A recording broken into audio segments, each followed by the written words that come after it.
see anybody pending. All right. With that, then, I will call to order this meeting of the Easthampton Planning Board for Tuesday, June 29th, 2021. All members are appearing remotely, and we are recording this meeting. First item on the agenda, is there anyone here that would like to speak to anything that is not on the agenda? If you want to either raise your Zoom hand or turn on your camera or even just unmute yourself and ask to address. I see nothing. So moving right along, we have some planning board minutes for June 15th. I motion to approve the planning board minutes for June 15th.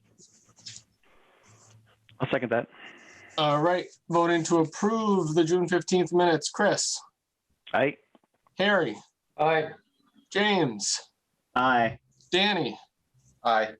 And I was absent, so I will abstain from that vote.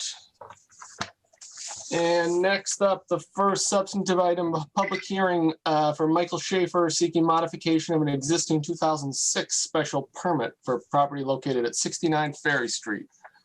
Is there someone here to speak to that application? I'm Russell Gilardi. I can speak on behalf of Michael Schaefer. Mr. Gilardi, welcome. Thank you very much. Why don't you give us an overview of what you guys are trying to do here? As you're aware, we had a property here at 69 Ferry Street that Full Tilt occupied 99% of the building. Unfortunately, we had a fire and the fire destroyed the building. We subsequently rebuilt the building, and Full Tilt opted not to come back into the premises. They moved up to a different location. So we have now 12 units, individual units, or they could be double units available for lease. According to our original permit, we needed to expand it. So that's the reason we put in our paperwork for tonight. Okay, so you don't have any potential tenants or anything lined up, right? You sort of want a broad swath of uses here so that you can go out and find people. Is that right? We currently have units 2 and 3, Lily Restoration are in there, 4 and 5 National Carpets in there. So we do have some potential people that want to come in. So we just want a broad-based approval. We're very selective on who we opt to put in here as tenants. This week we turned down a potential tenant because we felt that was not a good fit for our building. So we are selective who we're putting back into the building. We have one potential person who has an application in to come in. That's the Burkham Yoga, the hot yoga. Right, okay. And Curtis, just procedurally here, I think if we approve these uses, then the individual tenants that might lease this space, they don't come back before us, right? They're approved for the use, so they're good? Correct. Hypothetically, the planning board could deem that there's some major change in form that would require the return of someone on a new tenant. But if these new tenants are just coming into these commercial spaces and not making any external changes or anything that would potentially breach zoning code with regard to negative externalities on neighbors, the goal of this would be that once approved, all of the uses to which they're approving and that are detailed in my memo would be permanently allowable in any of the individual units that are included as part of 69 Ferry Street. Got it. And you did a pretty elaborate, Curtis, parking analysis, right? And it looks like any of the uses they're talking about, there's sufficient parking. Is that fair? Yes. So the analysis that I took was basically that whether if they filled every single unit here with the most demanding use per our zoning code, would they have enough spaces? And the answer is yes. They have not only the spaces around these buildings here, they also depict, I've managed to completely 180 this the wrong way. They also have these additional spaces here on the abutting property under common ownership. They've also diagrammed ADA compliant spaces sufficient around the structures. The one thing that this doesn't consider is which spaces are devoted to which unit in this building, but that's something that the owner can determine in future. We're just determining whether we have sufficient parking spaces to hypothetically govern those uses, and the answer is yeah, they surpass that. Okay, and Mr. Gilardi, are those spaces painted right now, or that's sort of hypothetical? The spaces in the front of the building are lined off. The spaces opposite the front of the building toward the neighbor's property are lined off. The spaces on the older building are lined off. So the only thing not lined are the rear of the building and the sides of the building. The front, that where that hand is right now, that is the October parking lot. Okay. So And that is lined off too. So the rear of the building, would that be these spaces? No, it's in the new building, the long building. Okay. The rear. Oh, that part. Yeah. These guys. Yeah. Yeah. Okay. Where Bud Loomis's property. Correct. Understood. Okay. Planning board members, any questions? No, it seems straightforward. These are good business types that belong in that use, in my opinion. Agree. I don't have any concerns. Curtis, comment? I have one question that I should have raised earlier, but I don't imagine to be a major problem. So these parking spaces that are not yet striped to the side of 69 Ferry Street, where my hand is moving now, Correct. Is it, for want of a better term, I should put this better, but is it allowable for drivers to enter via the 77 Ferry Street and then park in those parking spaces? Yes. First off, it's a little wider there. The buses use if you remember the former building that was not paved back there, when we rebuilt the building, we paved 360 degrees around the building to allow fire trucks and emergency vehicles full access to the property. And in the wintertime, the buses use our property, we use theirs. It's it's pretty understood that everybody shares. Mr. Gallardi, are you comfortable with putting the striping in for those spots? I could do that. I would have no problem doing that. Okay, and how about the 2006 permit has a few conditions on there. Are you comfortable with those continuing? Let me pull those up. Yeah, let me see what they are. I mean, the big one is hours of operation is 7 a.m. to 8 p.m. Generally, all the businesses that's their hours, but I think the yoga studio does a 6 o'clock class in the morning. Yeah. So the hours, all our businesses in here are pretty quiet operations for the most part. The kombucha in here, we have, people. I'm really getting at it, Mr. Gallardi, because one of the uses that you've called up for in here is a restaurant and bar, which I think is the only one that has the potential to sort of be disruptive. And frankly, I'm less concerned about that if it's closing by 8.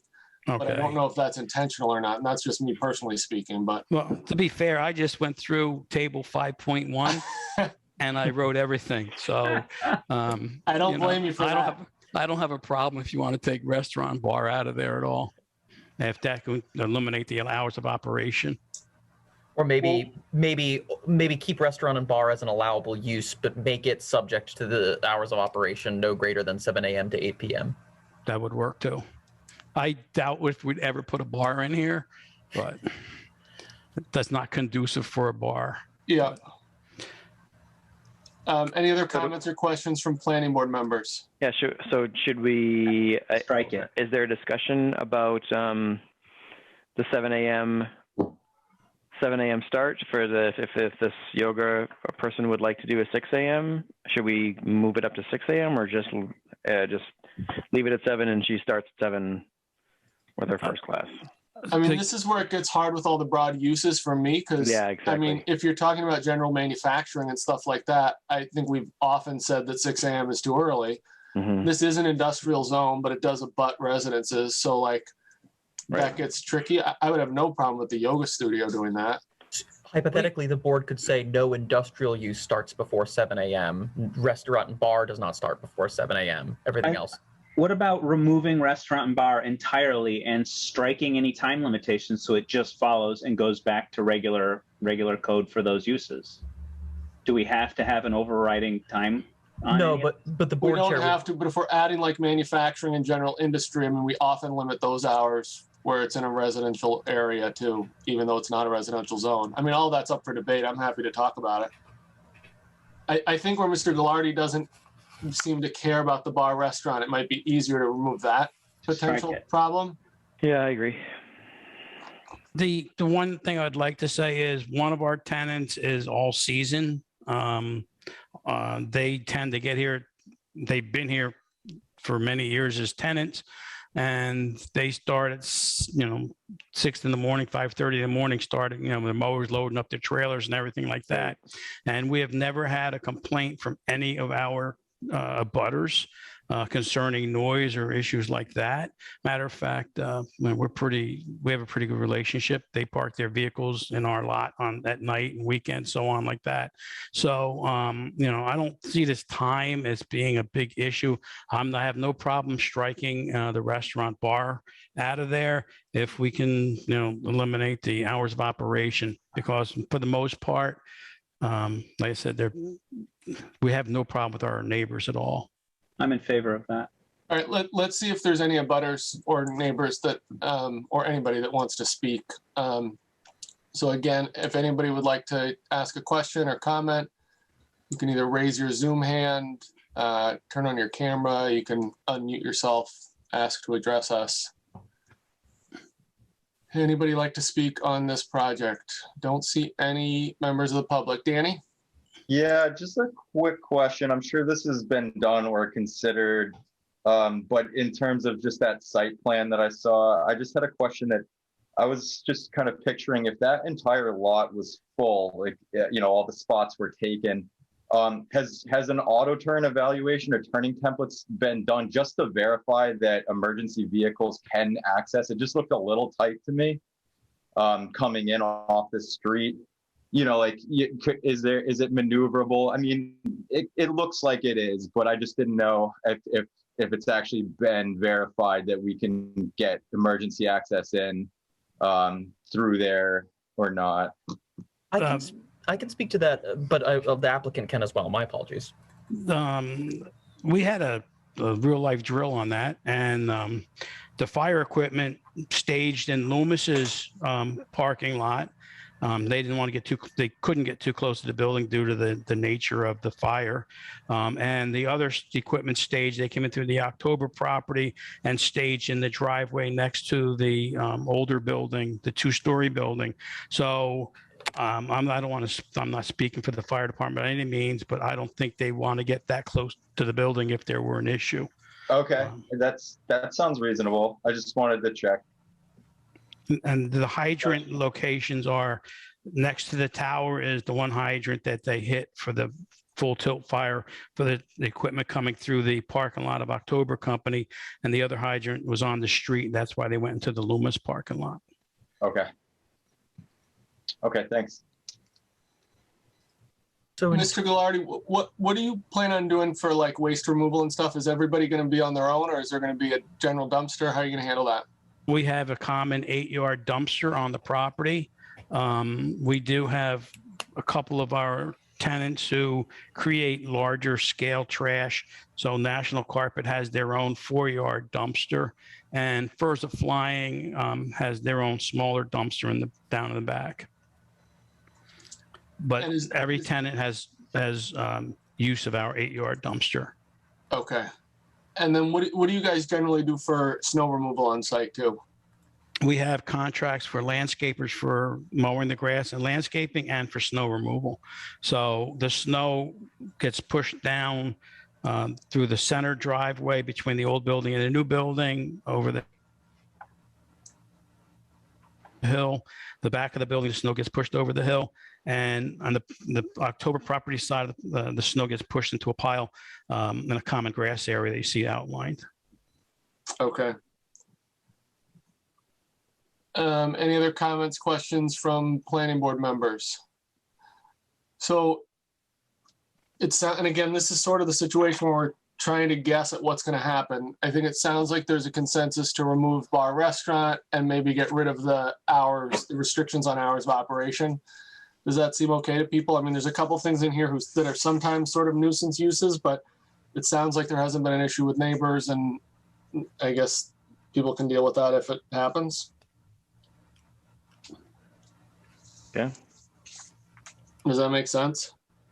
Did you also want to, so if you remove bar restaurant, you restrict the industrial hours, did we want to also touch on the hours? So it says 7 a.m. Chris made a good point. I know I do sometimes yoga and gym in the morning, and 6 a.m. is a pretty common time for folks to get to the gym before We were work. talking about striking the hours altogether. Yeah, I think that, Okay. My apologies. no. So but that's, I mean, the question I think is then like, what about the general manufacturing? Because I think what we had sort of talked about was taking out bar restaurant, but also taking out the limits on hours of operation, which I think only leaves this sort of general manufacturing as a potential nuisance, like late at night, early morning. But I don't know what's going to go in there, and so that sort of makes it a little tricky. But it sounds like things have gone pretty well with neighbors. It is an industrial zone.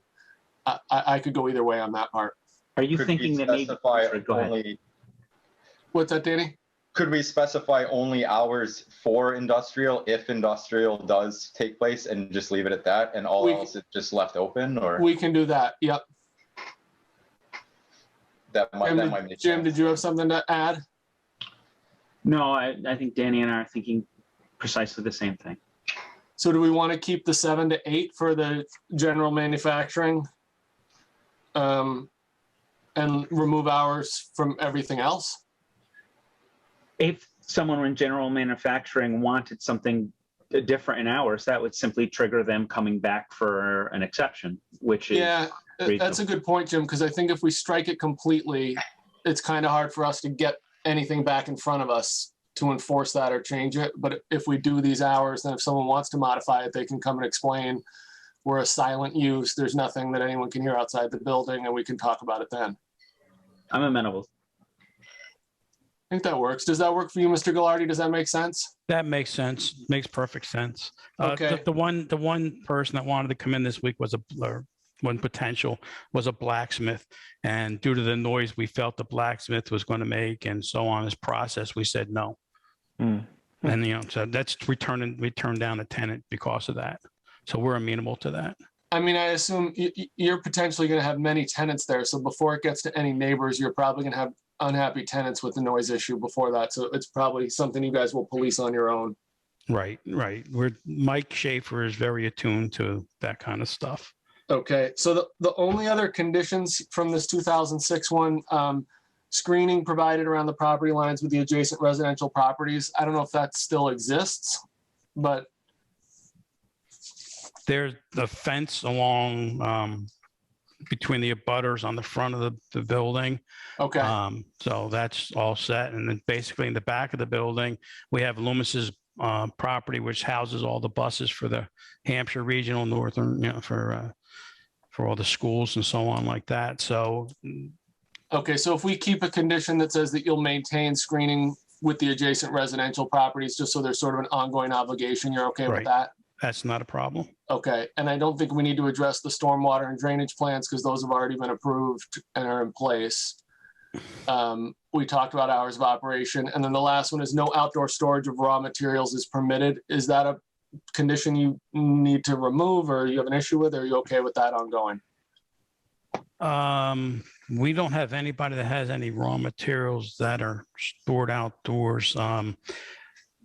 I don't see that being a problem either. Like you said, if there's somebody comes in with special conditions, then they should go in front of the board again and bring their case to you. Yeah, and that's certainly an easy thing for us to address case by case. As much as we don't want to make people come back, it is sort of the general rule to not have the raw materials outside. Okay. Right. That's not a problem. Let me just ask one more time if there's anybody from the public with any comments or questions. I see nothing. Like a motion? Please. I motion to approve the modification to the existing 2006 special permit under section 12.9 of the Easthampton zoning ordinance to include new retail and service uses for 69 Ferry Street. Second. Do we want to amend anything on the hours that Sure. are currently in place? Yeah, I rescind my motion. I make a new motion with the same language, including by striking the uses for restaurant and removing the hour condition with the exception of manufacturing. Okay, I'll second that. All right, voting to allow the modification to the special permit. Harry. Aye. Chris. Aye. Danny. Aye. James. Aye. And I am an aye. All right, Mr. Gallardi, we'll try to get a decision to you quickly, but thank you very much and best of luck. I appreciate you gentlemen taking time to make an early meeting for us to accommodate us. Thank you very much. Thank you. Have a good night. You Take too. care. Bye now. All right, next up on the agenda is Beacon Solar LLC for determination as to whether there's a minor change to the special permit. Deja vu. I know. Oh, you're muted. You're on mute. Yeah, you're muted. Saunders. There we go. Yeah, since the beginning of April. My name is Brad Saunders. I'm with GEI Consultants, and I'm representing Beacon Solar this evening. Yeah, back in April, we came in with a modified plan where the change had been from a fixed solar panel design to a tracking panel design. And we requested the planning board to decide whether or not that change required the issuance of a new special permit. And the decision at that time was that that was a minor change. And so then we proceeded to start to prepare to go before the Conservation Commission. And Beacon Solar decided to make some minor modifications, for them anyway, to the plan, which basically increased or improved the efficiency of the layout. And as a result of that, it actually decreased the area of construction for the solar panels by about a half an acre. So it actually reduced the area of the site being occupied by the panels. And again, it had a more efficient layout. So we went before the Conservation Commission 2 weeks ago, and they approved of the plan and agreed to issue an order of conditions. Thank you very much, Curtis. This is the new plan. Do you have the old one there? So I have the amended plan set that was presented to the board. It's a bit like apples and oranges because it's showing, can everyone see the boxes that are drawn around the plans? Yeah. The elements here. So the plan is then segmented for detail. Here, this box here that I'm boxing right here will become this here. Sorry, other way around. This is what we approved back in April. The plan here is the way it's going to become. And you can see to the north of the northeast west corner of that box, there's a slight divot in the number of spaces, the number of panels in the original one that was approved back in April. You can see that there's no divot here. There's a substantial, Curtis, yeah. Can I share my screen? Because I'll stop and I'll I give have you another co-host. version of this same view of the last one. Yeah, so it's that we had. more like comparing apples and apples. I Yeah. appreciate that. You're up. So let me see if I can do this for you. Okay, so this is the one that you saw back in April. So on this view, you can see how it kind of cuts back and forth like teeth. Yeah. Some of these areas. And this is the current proposal.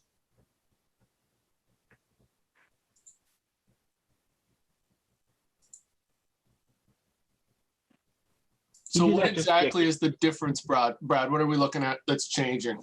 And keep flipping between them a couple times, please. Okay, It's like you're at the eye doctor. A or B? Yeah. A? I'm trying to wrap. okay, that's the new one. This is the old one. Okay. The new one. The old one. See, Okay. there's a big dent in the bottom. Relatively minor. Yeah. Looks like an eye test. So it's slightly fewer panels. Is that right, Brad? It's not fewer panels, it's less area disturbed for. Okay. And that's literally the only change is with the panels. There's nothing else about layout or road construction or anything like that. Panel No, that's direction. it. The road's exactly the same. The direction of the panels. Yep, direction of the panels is the same, north to south. And there's still those tracking ones that you were describing at the last hearing. Exactly, yep. Okay. Any other questions from planning board members? No, that's fine. Only if the, probably not, but if the new array brings us any closer to any like wetlands or natural resources, I would assume no, but It did have a small increase on area of disturbance within the 100-foot buffer zone. Mm-hmm. The Conservation Commission did not have an issue with that. Okay. Yeah, they were approved by the Conscom at the meeting before last. So the last meeting was yesterday. I want to say the meeting before that is June 14th. It was the 14th. Mhm. Okay. And that was this plan, Brad, that got approved? Exactly. Yep. Okay. And the last time you were here, you talked about how the new plan that you presented last time was further away from that small dead end development. Is it still further away? Yeah, or did you but get I think closer again? Harry hit me in the head for that one. Oh, okay. We shouldn't have mentioned it, but it's this equipment pad here. Oh, yeah. Originally, it was up in here. Yeah. I moved it down here, so it's a little further away from that neighborhood. Got you. I got you.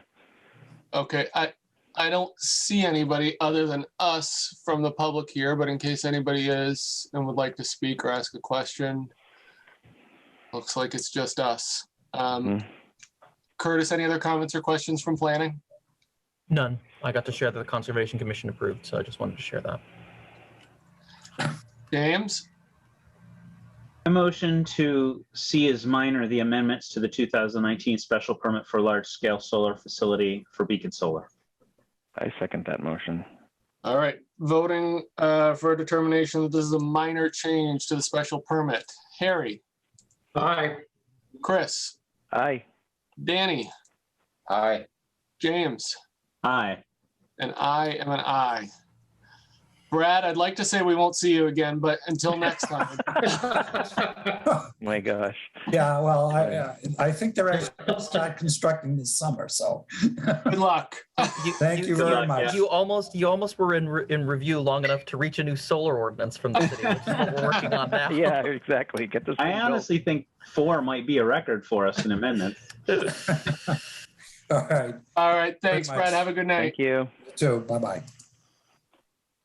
All right. That concludes our usual business. Any administrative stuff, Curtis, or are we good? Nothing other than commentary for the next meetings. The next meeting is administratively, we're not having our first one in July for a variety of reasons, not least of which. So we originally were going to cancel the one in July because we weren't going to have quorum. Danny saves us from that issue, but then we've already predicted it by a separate thing. We just had a meeting today. Our July meeting would be in 1 week. Yeah. So we have no agenda items that can lawfully be advertised for next week unless there's some emergent issue that requires non-open meeting law compliance. That being said, our next scheduled meeting is for July the 20th. There are already 3 items for that one. So there's going to be the first, most likely going to be the first marijuana delivery. There's also going to be something else that I'm forgetting. A potential redevelopment of a commercial site and another new special permit being pulled. Oh, sorry, a review of something now ancient. There's like a 2000 era conservation restriction that we have to review under the terms of the original special permit granted to the project. We will see all of those in 3 weeks. Great. All right. Sounds good. Excellent. And motion to adjourn. One last regulatory thing. I'm sorry, I cut off your motion, but the first meeting of the Solar Ordinance Working Group will be tomorrow. Great. All right. We have a pending motion to adjourn from Mr. Zarvis. Second. All right. Voting to adjourn. Harry. Aye. Chris. Aye. Danny. Aye. James. Aye. And I am an aye. It was wonderful to see all your faces again. Well, Happy New Year, likewise. Two Jesse. weeks. Welcome back. yeah, Thanks. exactly. Have a good one, guys. Enjoy the Take care, all.